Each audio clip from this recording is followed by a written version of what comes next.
Howdy, folks. I'm Brian. Here's Amber.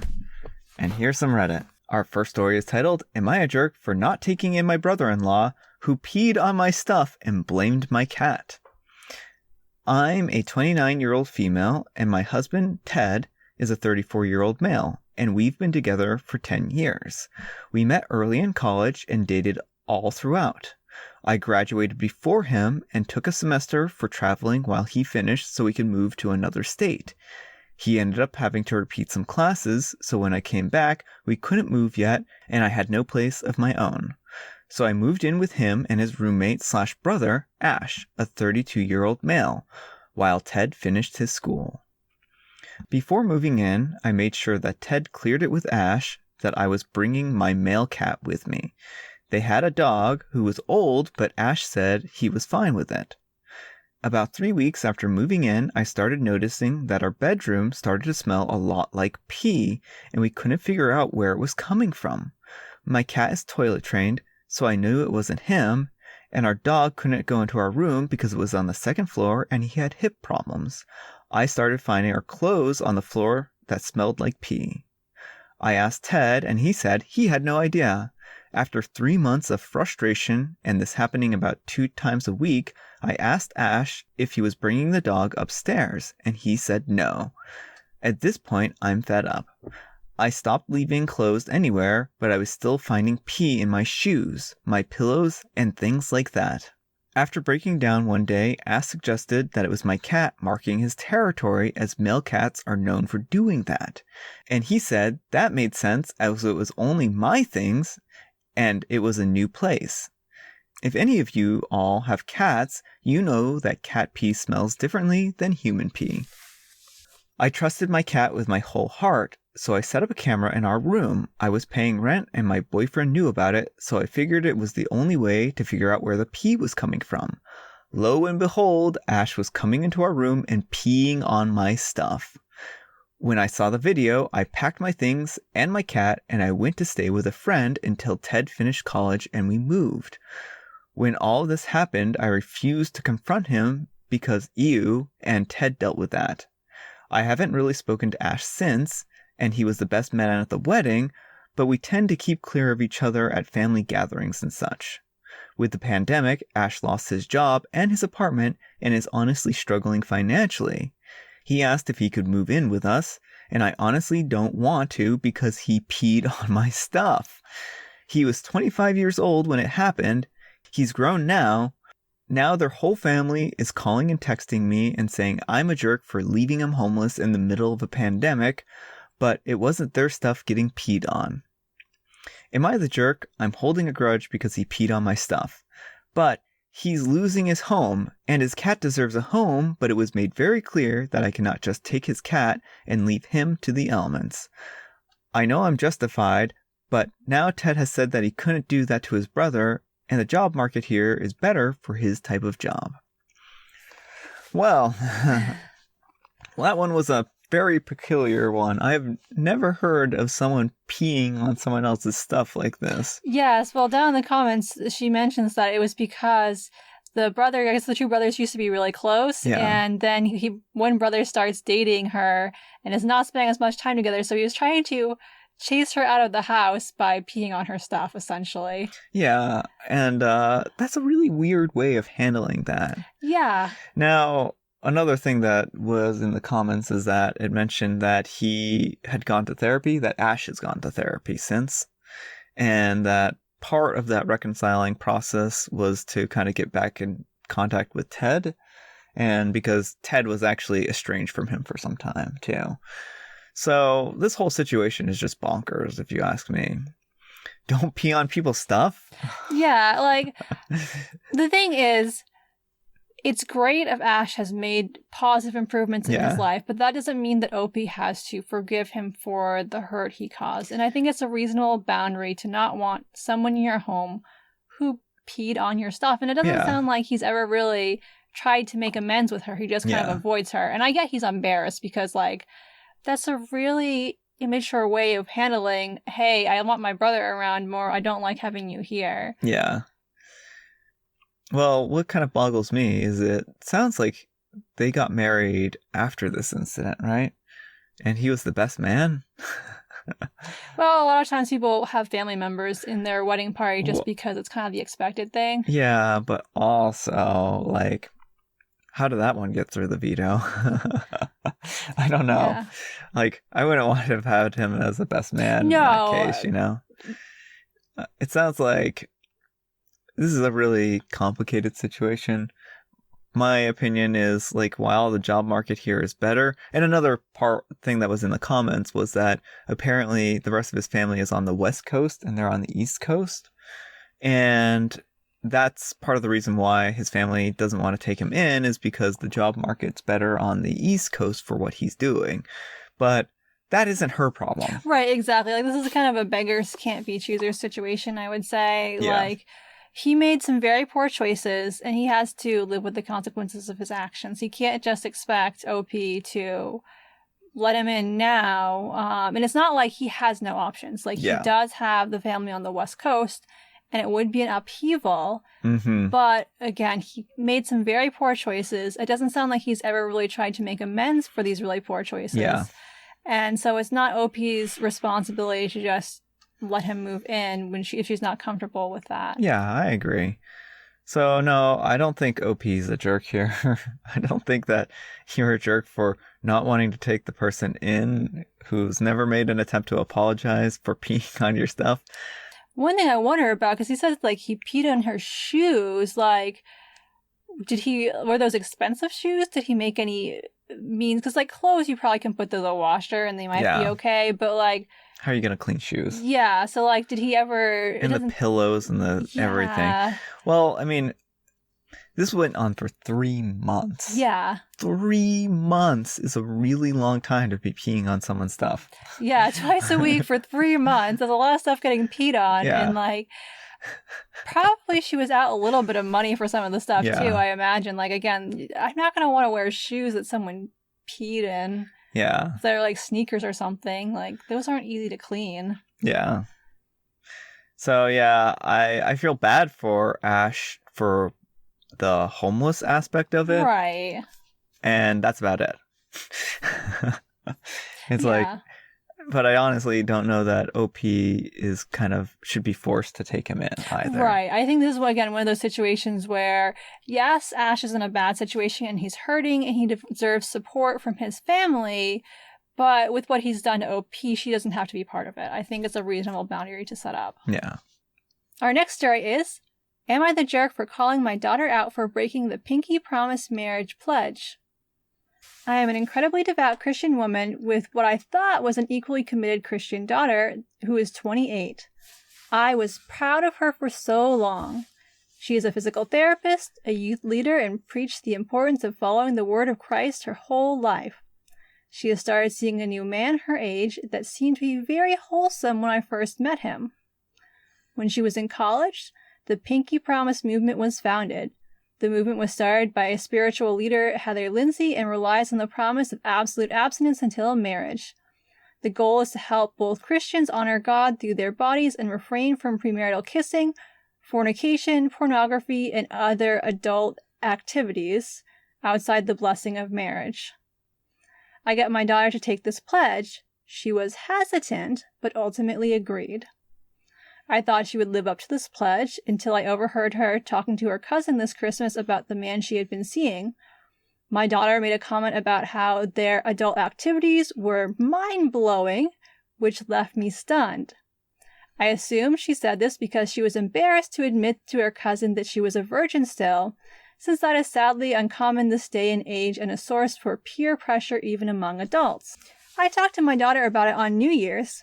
She had a little more wine than normal, so she spoke more forcefully than I expected. She confirmed that they were indeed engaging in premarital relations. I was heartbroken and just told her that she broke her pinky promise pledge and that it wasn't right to be engaging in adult activities before marriage. I could have forgiven kissing, as it might be unrealistic to expect everyone to live up to Heather Lindsay's standard of spiritual purity. But adult activities were something else. My daughter just lost her temper and told me that she had been having adult activities since she was 17 years old, She said that the pinky promise was a ridiculous cult-like idea and that she didn't feel she was a bad Christian for drinking, having premarital relations, or joining a sorority when she was in college. I didn't know about any of this. She never told me about being in a sorority as a student, except for the occasional glass of wine. I felt stunned and shocked that my daughter had lied to me for years about everything. I said this, and she said that it didn't matter what I thought. She called me a slew of hurtful names, including judgmental, controlling, and a couple expletives. I asked our pastor to reach out and tell her that adult activities are a gift that should only be shared between a married couple, but he said that it was not his place unless she reached out. I feel like the two of them are ganging up on me because he told me in nicer terms to stop passing judgment. I tried speaking to her boyfriend as well about not having premarital relations, but my daughter just got even madder after and told me to never call her again. Was I wrong to confront her like this? Should I have waited for her to rediscover Christ's path on her own? Well, when your pastor isn't even standing up for you. Yeah, well, I think this is a clear case where the mom is overstepping her bounds seriously. Oh, yeah. Now, it is a valuable thing to a lot of people to abstain until marriage, and that is totally fine if it's your choice. Oh, yeah.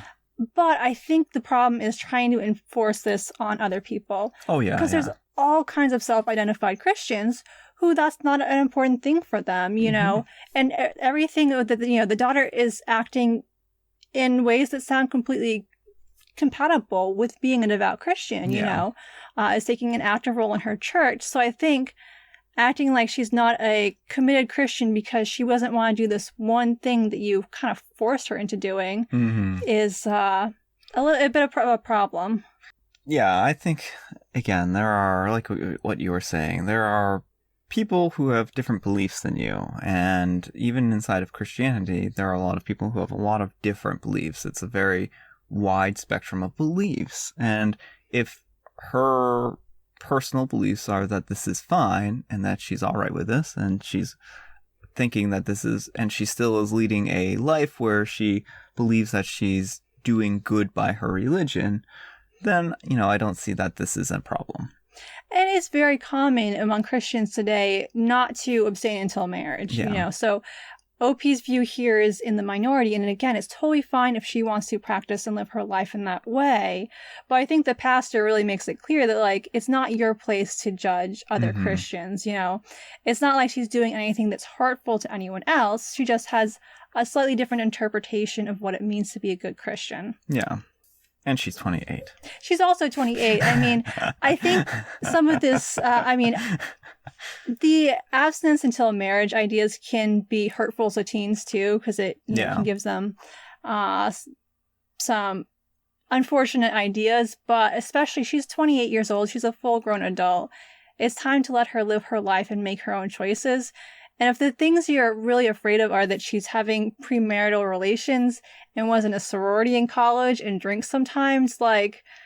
There are worse things to be concerned about. There are worse things. Most parents would be pretty contented with those vices, I think. Yeah. Well, you know, and again, if her mother really wants her to be closer to her and they want to have a little bit more of an open dialogue in the conversations, which it sounds like the mom wants to, because she was really surprised when she was opened up to her and actually they started talking. Then being judgmental is not going to win her any points here. And saying that she's a bad Christian and judging her faith as, you know, inferior to her mother's, I think is going to really not help the mom in this situation, or, you know, OP in this situation.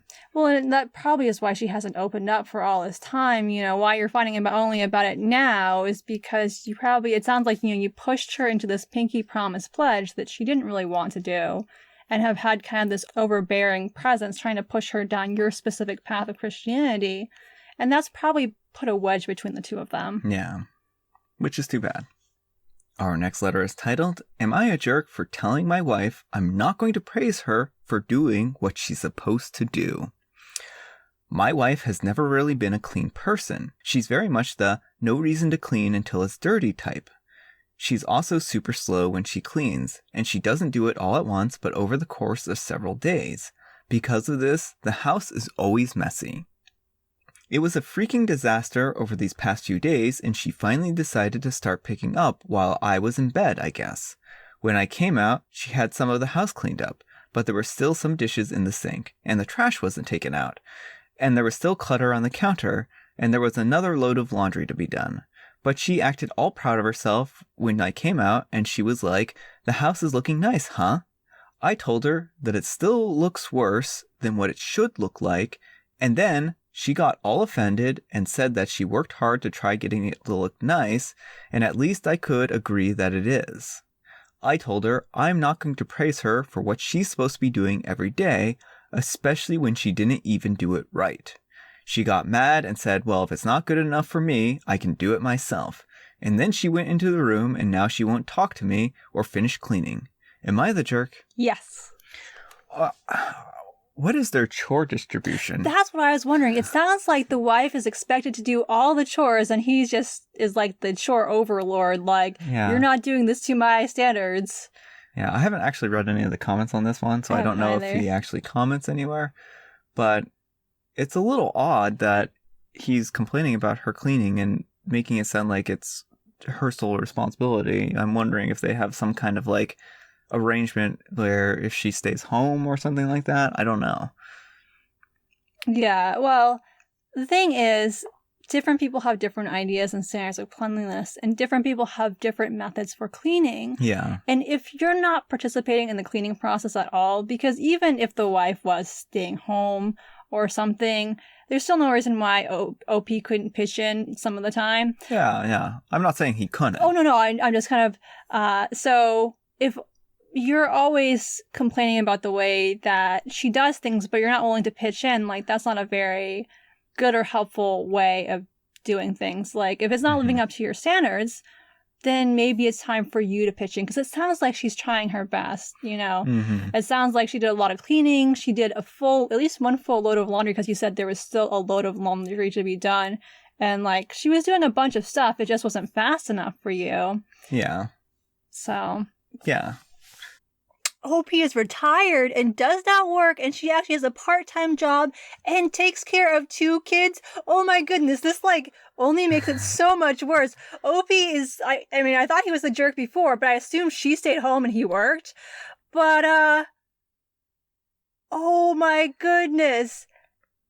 He is like a literal monster. Yeah, he could just do all the cleaning himself. He doesn't have a job. Edit, wow. It's actually way worse than I thought. OP is retired and does not work, and she actually has a part-time job, and she takes care of their 2 kids. OP might actually be evil. Yeah. That's, like, so back to kind of what I was saying. Like, if he was working, 80 hours a week, didn't have any time to clean, and she was staying home or something like that, then, I mean, that might be a good chore distribution, or she has to do the more chores and whatnot. But it still wouldn't justify him belittling her. He shouldn't be belittling her no matter what. Yeah, I'm not saying that he should be belittling her. Oh, no. I was just, like, making it clear that even if he was working ridiculous hours, he shouldn't be belittling and demeaning her. Oh, yeah. I mean, I agree on that completely. But this is a really peculiar situation. I'm not glad that we went down into the comments here. Yeah, me too, because, I mean, she does everything. Like, it is just what it sounds like. Like, he just stands around dictating the chores, and she has a part-time job. She's raising their kids. I mean, they have 2 presumably young children, like, that she's looking after. No wonder your house doesn't look spotless. Well, if he's retired, then I don't know how young their kids can be. Well, it's true, but I mean, even if they're teenagers and she's looking after them, teenagers can be messy too. But yeah, the fact that he just doesn't do anything and he's retired and she has a part-time job really kind of screams about how awful the situation is for her in particular. Yeah, like, I just feel so bad for the wife in the situation. And OP, you should absolutely just start doing the housework yourself so it lives up to your standards, and give your wife a break, because she's doing everything. Like, what is she even getting out of this marriage? Raises the toddler and just had a baby. Oh, so he doesn't work. She does a part-time job. She also cooks, cleans, and raises their toddler and just had another baby. And she works part-time and has health issues, and he's on medical retirement. He also thinks that because he has more friends and family, that he should get to spend his free time making social calls. And also, they just had a baby. The more I hear, the worse he sounds. Yeah, this doesn't sound like a... I was afraid from the start that this was going to be one of these posts, but it's exceeded my expectations for badness. Yeah, that's really unfortunate. I mean, I really feel bad for this poor woman. Hopefully she can realize that this situation is not good for her. It would be nice if this had been her writing in instead of him. Yeah. Because then at least people could have advised her that this isn't a healthy situation. Yeah. And we don't know the extent of his medical retirement either. If he's unable to clean or whatnot, then, I mean, he should be contributing to the household chores in what way he's capable, I think. But I guess it really depends on his medical issues. And she also has medical issues too, so... Yeah. They should be working together as a team in their household so that they can actually have a well-run household that they both can be comfortable in. Our last story of the day is, am I the jerk for freaking out on the guy I've been seeing regarding his nudism with his cousin? Look, this is going to sound fake by the title, but I didn't really know how else to put it. I'm 22 and in school. I met this guy over an app about 2 months ago, and we have been steadily seeing each other since then. We don't have a label on it, but before this I was hoping it would get there. Now I'm not so sure. He has this cousin who is a year or two younger than us, I believe. He says he's been very close with her his whole life. They are both only children and they talk all the time. I've been there when she's called him about random things. I met her for the first time and thought she was great. I just thought, that's great, he's so close with his cousin, etc. Didn't think anything of it beside that. Totally normal so far. I actually began talking to her a bit and we became friendly. Last week I invited her over to hang out with him and I. We had a ton of fun playing games and whatnot. So Guy and I go off into his room and she plans to sleep on the couch. One thing leads to another and the guy and I have some adult activities. It was rough in a great way, and I wanted to shower after. We were just chilling naked before I get into the shower when cousin knocks on the door. I dash into the bathroom to begin my shower. As soon as I close the door, he tells her to come in. She tells him she can't work the Roku TV, and he goes out and shows her. I take my shower and come out. My guy is still naked, meaning it sounded like he didn't cover up when his cousin came in. I jokingly asked him why he was naked still if he went out to help his cousin. Then he tells me something I find deeply disturbing. He just laughs it off and says, yeah, we've always been non-fazed by this stuff and are completely comfortable. He said that they've bathed together as kids. And it's been something they've done together, not bathe together, but on occasion see each other without clothes. He's seen her and she's seen him from time to time. I'm also aware that they openly talk about adult activities. So since then, my contact with him has dwindled and he has been upset. He called me and tried to set everything straight, and I ended up losing it and telling him that this thing with his cousin is messed up, and he's ridiculous to expect people to think that's normal. I called him a weirdo, and he laughed and asked if I'm insecure about his cousin. I told him rent in Alabama is cheaper than it is here, and he should move there with her. We haven't talked since.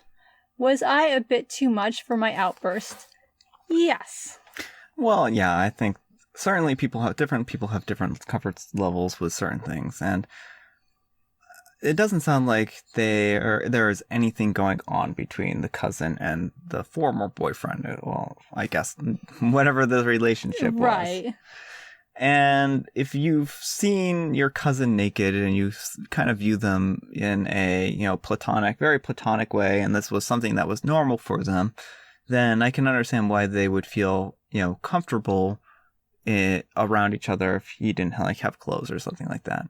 Personally, I find it a little peculiar. Right. I wouldn't personally want to do this, but I do know some people are very open about nudity and walk around home naked with their family around, and that's just kind of the norm for them. Yeah. So different people have different norms. Yeah. I mean, I always find it a little odd when I hear about the nudity stories because it's just a kind of a very foreign idea to me. But certainly if this kind of thing comes up often enough that it sounds like it's pretty common for people to just chill around at home naked with potentially relatives. So I don't know. Yeah, so I mean, and it's one thing too, if your partner does something and it kind of weirds you out, it's fine to ask questions. Yeah, And yeah. it's even fine to ask if, oh, hey, would you mind in the future putting some clothes on when you're around your cousin? Yeah, I mean, I think that would have been a reasonable boundary to set and to say, hey, this makes me really uncomfortable. Can you not do this in the future? And where I think OP really crossed the line was with how she blew up at him, calling Yeah. him a weirdo, telling him he Yeah. needs to move to Alabama. Yeah. Like, again, And enforcing harmful stereotypes about the South. exactly. Like, so she just completely reacted, I think, in a way that was out of proportion to what Yeah. happened. I mean, again, there's nothing about this situation that sounds like the cousins were anyway intimate. Yeah. You know, it's just like, oh, he was naked around her. And so, like, and it's fine to be weirded out by that because it's not the family dynamic you grew up with. Yeah. But there are ways to have respectful conversations around that. Yeah, I agree exactly. I think that more respect here would have gone a long way. All right, folks, that's all the time we have for today. Thanks so much for watching this video. If you enjoyed it, consider giving me a thumbs up. If you didn't, consider giving me a thumbs down. Also, consider telling me what you liked about this video in the comments below. Thanks so much for Amber for joining me today. Thank you for having me.